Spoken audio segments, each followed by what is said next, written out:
இவ்ளோ நேரம் ஆச்சு, இன்னும் காணுமே. இல்லைன்னா நம்மளே போய் பார்க்கலாமா? சரி பாப்போம். மாமா மா, என்ன சொல்லிட்டியா? பெரிய பிரச்சனை நடந்திருக்குமே. அத்தையும் கார்த்திக்கும் உண்டு இல்லைன்னு பண்ணிருப்பாங்களே, சொல்லுமா. என்னம்மா கம்மன்னு இருக்க? ஏய், நீ வேறடி. அங்க அதுக்கான சந்தர்ப்பமே கிடைக்கல ஆர்த்தி. எல்லாரும் அந்த சண்மதியை வச்சு எடை போடுற விஷயத்திலேயே ரொம்ப மும்முரமா இருக்காங்க. யாரோட கவனத்தையும் பெருசா திசை திருப்ப முடியலடி.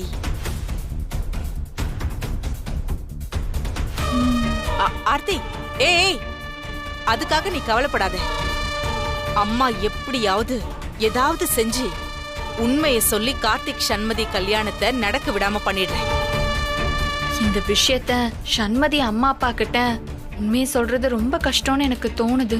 ஏய், என்னடி பேசுற நீ? இன்னைக்கே கல்யாணம், இன்னைக்குதான் சொல்லணும். வேற எங்க போய் எப்ப சொல்ல சொல்ற? நமக்கு நேரம் ரொம்ப கம்மியா இருக்கு ஆர்த்தி. அப்படிலாம் விட முடியாது. ஒரு சின்ன கேப் கிடைச்சாலும் அந்த சந்தர்ப்பத்தை பயன்படுத்திக்கணும். இப்ப இவங்களுக்குள்ள இருக்கிற இந்த பந்தம் இதோட முடிஞ்சு போயிடணும். அடுத்த கட்டத்துக்கு போக விடக்கூடாது. நீ சொல்றதெல்லாம் சரிதான். எங்க அதுக்கான சான்ஸ் அமைற மாதிரியே தெரியலையே. ஆர்த்தி, இந்த மாதிரிலாம் அவசரப்பட்டு நாம ஏதாவது செய்ய போனோம்னா அது உன் அத்தைக்கும் அந்த கார்த்திக்குக்கும் தான் சாதகமா போய் முடியும். கொஞ்சம் பொறுமையாயிரு. ஆனா ஒண்ணு, அந்த சிகாமணி ஜோசியர் உண்மையிலேயே பெரிய ஆளுதான். நம்மள இந்த கோயிலுக்கு வர வச்சு நம்ம பிரச்சனைய நம்ம கண்ணிலேயே காமிச்சு அத நம்மள வச்சே சால்வ் பண்ண வச்சிருக்காரு பாத்தியா? பெரிய ஆள்தான். ஆர்த்தி, அந்த கூட்டத்திலேயே கொஞ்சம் டெரரான ஆள்னு பாத்தீங்கன்னா அது சண்மதியோட அப்பா தான். நாம அங்க இங்கன்னு அலையறதை விட நேரா அவங்க அப்பா கிட்ட போய், இந்த ராஜேஸ்வரிய நம்பாதீங்க, அவ ஒரு ஃப்ராடு, உங்க வீட்டுக்கு வந்து சமையல்காரியா நடிச்சிட்டு உங்க பொண்ணு சண்மதி கிட்ட பழகி அவளை ஏமாத்தி அவளை வச்சு உங்க எல்லாரையும் மயக்கி போட்டு பையனுக்கு உங்க பொண்ண 2ஆம் தரமா கட்டி வைக்க இருக்கான்னு ஒரு குண்டை தூக்கி போட்டோம்னா அதுக்கப்புறம் அவர் லாயர் வேலைய அவர் பாத்துக்க போறாரு. எப்படி? அதுக்கப்புறம் கண்டிப்பா இந்த கல்யாணம் நின்னுடும். அப்புறம் என்ன, உன் மாமியார் ராஜராஜேஸ்வரி பழையபடி தலையில துண்ட போட்டுக்கிட்டு மூளையில போய் முடங்கி போயிடுவா. நாம நம்ம மூளைய இன்னும் கொஞ்சம் நல்லா யூஸ் பண்ணி நம்ம மாப்பிளைய வச்சு பழையபடி அந்த கம்பெனிய நம்ம கைக்கு எடுத்துட வேண்டியதுதான். நீ சொல்றத கேட்கும்போது சந்தோஷமா தான் இருக்கு. ஆனா என்னடி ஆனா உன்னான்னு இழுத்துக்கிட்டே இருக்க? எல்லாத்துக்கும் ஏதாவது சொல்லிக்கிட்டு. ஏ ஆர்த்தி, கும்பிட போன தெய்வம் குறுக்க வந்த மாதிரி அந்த லாயரே வந்துட்டு இருக்காருடி.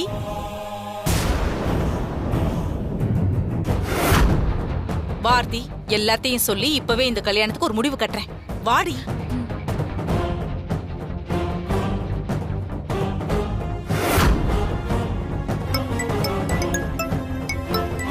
ஏய், நம்ம ஜோசியர் வேற போன் பண்றாரு. ஹலோ. சொல்லுங்க. அம்மா, ஜாதகம் பாத்துக்கிட்டு இருந்தேன், அதான் உங்க போனை எடுக்க முடியலம்மா. அது பரவாயில்லைங்க சாமி, நாங்களும் இங்கதான் நீங்க சொன்னீங்கல்ல அந்த கோயிலுக்கு தான் வந்திருக்கோம். நீங்க சொன்ன மாதிரியே நாங்க இங்க வந்தோம். நீலகண்ட சாமியை பார்த்து நீங்க கொடுத்த லெட்டரை கொடுத்தோம். சாமியையும் தரிசனம் பண்ணிட்டோம். சுவாமி தரிசனம் முடிச்ச உடனே உங்களுக்கு போன் பண்ண சொன்னீங்கல்ல, அதுக்காக தான் போன் பண்ணேங்க. சரிம்மா, நான் சொன்ன மாதிரியே எல்லாம் பண்ணிட்டீங்க. இப்பவும் நான் சொல்ற மாதிரி பண்ணிட்டீங்கன்னு வச்சுக்கோங்க, நீங்க நினைச்ச மாதிரி நடக்குமா? ஐயோ சாமி, அத கேக்குறதுக்கு தானே நான் காத்துட்டு இருக்கேன். சொல்லுங்க, நான் என்ன பண்ணணும் அதை அப்படியே செஞ்சிடுறேன். நீங்க எனக்கு போன் பண்ண நேரம், திதி, ஓர இதையெல்லாம் வச்சு பார்க்கும்போது இன்னைக்கு சாயங்காலம் 5 to 10 மணி வரைக்கும் நீங்க யார்கிட்டையும் பேசாம மௌன விரதம் இருங்க.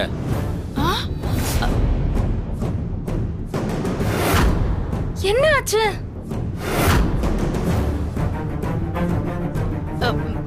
சாமி, என்ன சொல்றீங்க? ஆமாமா, அததான் நீங்க பண்ணியாகணும். மா, போறாங்கம்மா, அங்க பாருமா. சாமி சாமி, ஒரே ஒரு சின்ன விண்ணப்பங்க. நீங்க சொன்ன மாதிரியே நான் மௌன விரதம் இருக்கேங்க. ஆனா அத ஒரு 10 நிமிஷம் தள்ளி வச்சுக்கலாங்களா? முக்கியமான ஒருத்தர்கிட்ட ஒரு முக்கியமான விஷயம் சொல்ல வேண்டியது இருக்கு. அதை சொல்லி முடிச்சிட்டு நீங்க சொன்ன மாதிரியே நான் மௌன விரதம் இருக்கங்க. வாய்ப்பே இல்லைங்க. நீங்க இப்ப பேசுனீங்கல்ல, இதுதான் கடைசி. இதுக்கு மேல நீங்க மீறி பேசினீங்கன்னா உங்க ஜாதகப்படி எல்லாத்தையுமே இழந்து நடுத்தருவுக்கு வந்துருவீங்க. அப்புறம் என்னையும் ஜோசியத்தையும் குறை சொல்லக்கூடாது. என்னாச்சுமா? சரிம்மா, நான் வச்சிடறேம்மா. என்னம்மா ஆச்சு? என்ன ஆச்சுன்னு கேக்குறேன்ல.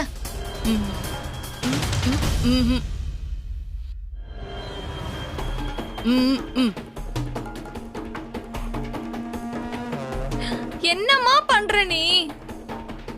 நீ சொல்றது ஒண்ணுமே புரிய மாட்டேங்குது. ஏன் பேச மாட்டேங்கிற? இந்த ஜோசியர் அப்படி என்னதான் சொன்னாரு? நீ ஏன் பேச மாட்டேங்கிற? பதில் சொல்லுமா. ஐயோ, எனக்கு தலையெல்லாம் வலிக்குதே. என்னம்மா பண்ற பேக்ல? என்னம்மா? மௌன விரதம் இருக்கணும்னு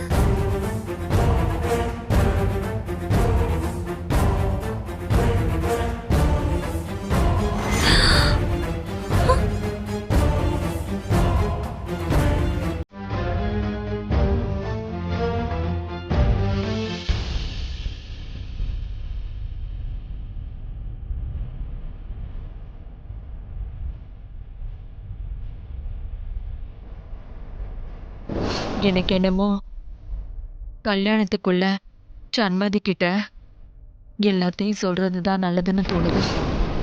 எப்படியாவது இன்னைக்கு சண்மதி கிட்ட எல்லா உண்மையும் மனசு விட்டு சொல்லிட்டு. கடவுளே, சண்மதி கிட்ட எல்லா உண்மையும் சொல்ல போறேன். அவ எங்க நிலைமையை புரிஞ்சுக்கிட்டு என்னை ஏத்துக்கணும். அதுக்கு நீதான் துணையா இருக்கணும்.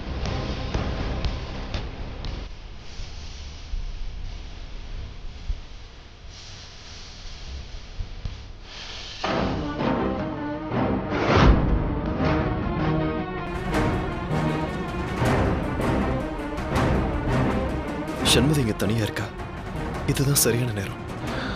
அவகிட்ட இப்போ எல்லா உண்மையும் சொல்லிட வேண்டியதான்.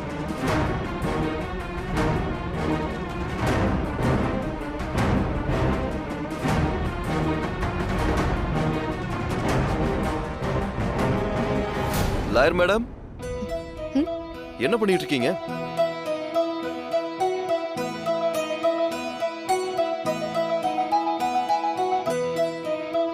நமக்கு கல்யாணம் ஆக போகுது.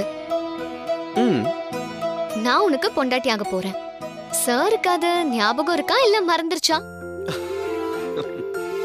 இப்ப என்ன ஆச்சு? கட்டிக்க போற பொண்டாட்டிய செல்லமா கூப்பிட எவ்வளவு வார்த்தை இருக்கு. அதை விட்டுட்டு லாயர் மேடமா, லாயர் மேடம். ஓ, இப்ப என்ன உன்னை செல்லமா கூப்பிடணும் அவ்வளவுதானே? இப்ப பார், என் செல்ல குட்டி, என் அம்மு குட்டி, என் கண்ணு குட்டி, என் பொண்டாட்டி, என் பட்டு தங்கம், கண்ணே மணியே. வேற எப்படி சொல்றது? போதும் போதும், இது போதும். வேற ஏதாவது இருந்தா கூட சொல்லு, நான் சொல்றேன். டார்லிங் கூட இருக்கு. போதும் சார், பரவாயில்ல போதும். இப்போதைக்கு இது போதும். கல்யாணத்துக்கு அப்புறம் வேற லாங்குவேஜ்ல கூட கொஞ்சலாம். சரி, பூ வச்சு என்ன பண்ணிட்டு இருக்க? அதுவா, உன்னை நினைச்சுக்கிட்டே இந்த பூவெல்லாம் எடுத்துட்டு வந்தனா, எதிர்ல போன 2 அக்கா அவங்களோட புருஷனை பத்தி பேசிட்டே போனாங்க. உடனே எனக்கு உன்னோட ஞாபகம் வந்துச்சு. சரி, என்ன சொல்லிட்டு போனாங்க? கல்யாணம் 1000 காலத்து பயிரு, கட்டினவன் பொண்ணுக்கு உயிர்னு சொல்லிட்டு போனாங்க. இது சினிமா பாட்டு. சொல்லு, அவங்க என்ன சொல்லிட்டு போனாங்க? சினிமா பாட்டு தான், ஆனா அதுல இருக்கிற அர்த்தம் எவ்வளவு ஆழமானது தெரியுமா? ஆனா அவங்க சொன்னது என்ன தெரியுமா? என் புருஷன் தான் எனக்கு சாமின்னு சொன்னாங்க.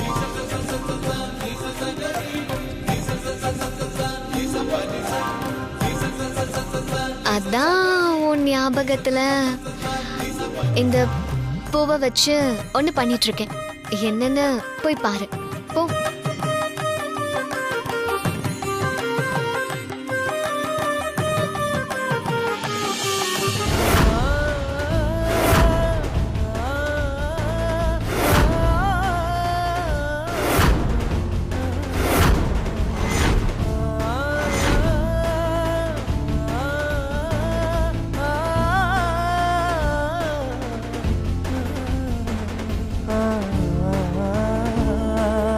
என்னை எந்த அளவுக்கு காதலிக்கிறதா இருந்தா எனக்காக இவ்வளவு பண்ணுவா. இந்த உண்மையான அன்பா நான் உண்மையை சொன்னதுக்கு அப்புறம் இருக்குமான்னு தெரியலையே. ஆனாலும் இனிமேலும் உன்கிட்ட உண்மையை சொல்லாம இருக்க முடியாது. இப்பவே சொல்லிடுறேன். கார்த்திக், சண்மதி, என்ன அப்படியே ஃப்ரீஸ் ஆயிட்ட? எப்படி இருக்கு? நல்லா இருக்கு சண்மதி. என்ன கண்ணு கலங்கிருக்க? சரி, கல்யாணம் முடிஞ்சதுக்கு அப்புறம் உன்னை கண் கலங்காம நான் பத்திரமா பாத்துப்பேன், சரியா?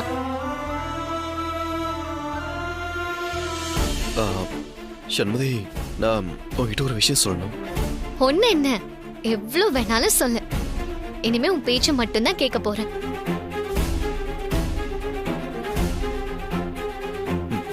நான் டிரைவரா வேலை பார்க்கறேன்னு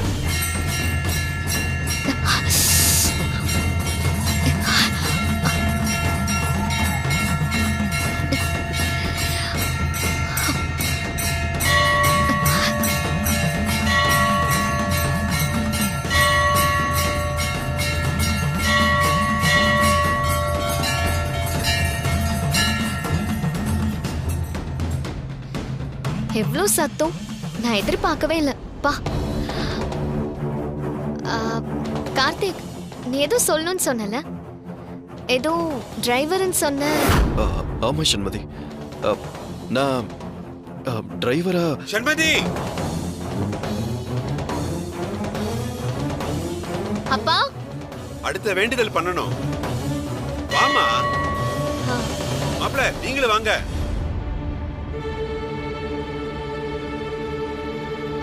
அப்பா நீங்க போங்க, நானும் கார்த்திக்கும் இப்ப வந்துடுறோம்.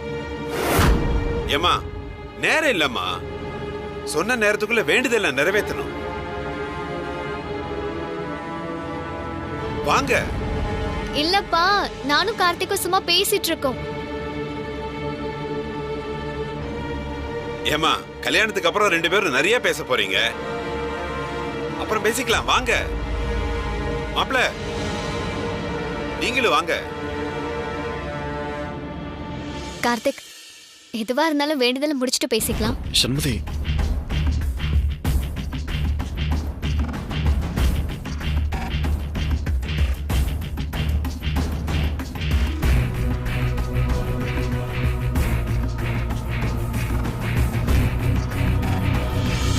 இங்க பாருமா, இப்ப நீ 108 குடம் தண்ணி எடுத்துட்டு வந்து பிள்ளையாருக்கு ஊத்தணும். நான் முன்னாடியே சொன்ன மாதிரி தான், யாரும் உதவி பண்ணக்கூடாது. எந்த சூழ்நிலையிலும் வேண்டுதலை நிறுத்தக்கூடாது. இந்தம்மா, நீ வேண்டுதலை முடிச்சதும் அடுத்தவங்க அதை பண்ணுவாங்க. சண்மதி, கொஞ்சம் பார்த்து என்ன. சரிம்மா. அவ தைரியமா தான் இருக்கா.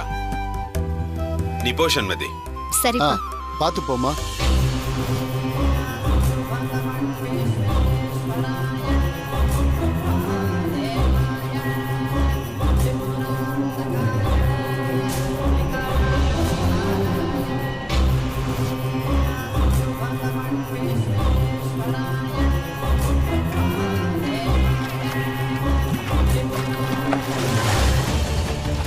பவானி, இடத்தட்ட தான் நம்ம கோட்டை விட்டுட்டோம். ஆனா இந்த தடவை நாம ரொம்ப ஜாக்கிரதையா இருக்கணும். ஆமா பாட்டி, அதிலே தோத்துருவோம்னு நினைச்சேன். ஆனா எப்படியோ அந்த எலுமிச்சை விழுந்து காப்பாத்திருச்சு.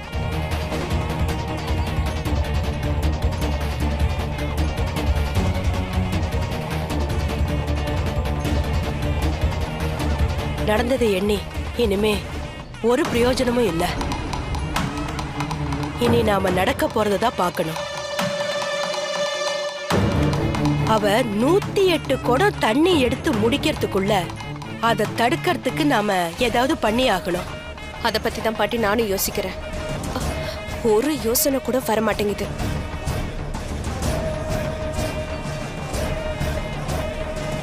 ஏ பவானி, எனக்கு என்ன தோணுதுன்னா ஆரம்பத்திலேயே நாம ஏதோ பண்ண வேண்டாம். ஏன்னா 108 குடம் தண்ணிங்கிறது அது ஒண்ணு அவ்வளவு சாதாரண விஷயம் இல்ல. அவளை அப்படியே சோர்ந்து விழப்போறா பாரு.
பாட்டி, 108 குடம் எடுத்துட்டு வரதுக்குள்ள நாக்கு தள்ளி அவளே விழுந்துருவான்னு சொன்ன. இப்ப பாரு, வேண்டுதல சிறப்பா செஞ்சு முடிக்க போறா. இத பாரு, அவ முடிக்க மாட்டா. நான் சொல்ற மாதிரி செய்.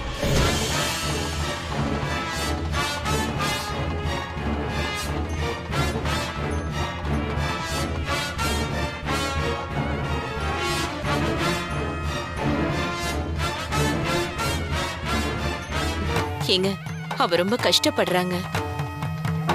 பார்க்கவே ரொம்ப கஷ்டமா இருக்குங்க. இது வேண்டுதல், அதை நாம நிறைவேற்றிதான் ஆகணும். என்ன பண்ண முடியும்? யாரும் உதவி பண்ணக்கூடாதுன்னு பூசாரி சொல்லிருக்காருல்ல. இருந்தாலும் பெத்த மனசு கேட்கலங்க. ராஜம்மா, நீங்களாச்சும் கொஞ்சம் சொல்லுங்களேன். இப்ப ஃபீல் பண்றதுல ஏதாவது அர்த்தம் இருக்கா? சாமிக்கு வேண்டுதல் பண்ணும்போது அத கஷ்டமா நினைக்க கூடாது, சந்தோஷமா தான் செய்யணும். அப்பதான் வேண்டுதலை செஞ்சு முடிக்கும்போது ரொம்ப நல்லா இருக்கும், நமக்கும் திருப்தியா இருக்கும். ஏன்னா சண்மதி நல்லபடியா செஞ்சு முடிச்சிருவா. நீங்க நிம்மதியா இருங்க. சண்மதி, என்ன சண்மதி, மூச்சு வாங்குதா?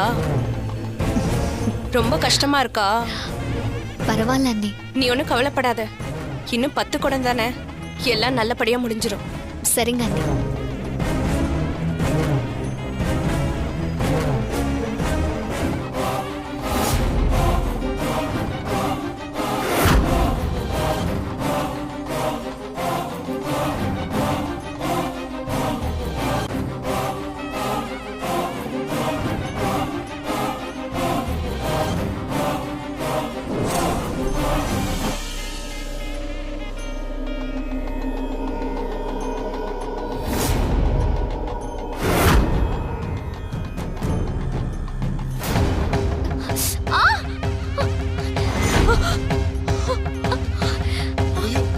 சண்மதி,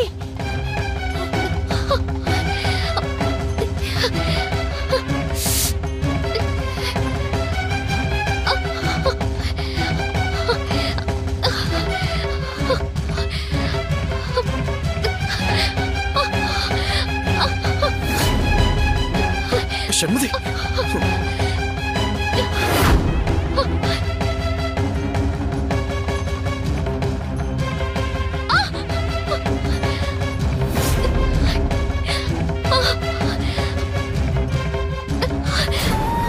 கால் ஏதோ குத்தி இருக்கும் போல. சண்மதி பாத்து. வலிக்குது. சண்மதி கொஞ்சம் பொறுத்துக்கோ, வேண்டுதலை முடிச்சிடலாம். எந்த காரணத்தை கொண்டும் உன்னோட வேண்டுதலை நிறுத்தக்கூடாது. அந்த வழியெல்லாம் சாமி பாத்துக்கோ. நீ தைரியமா போ.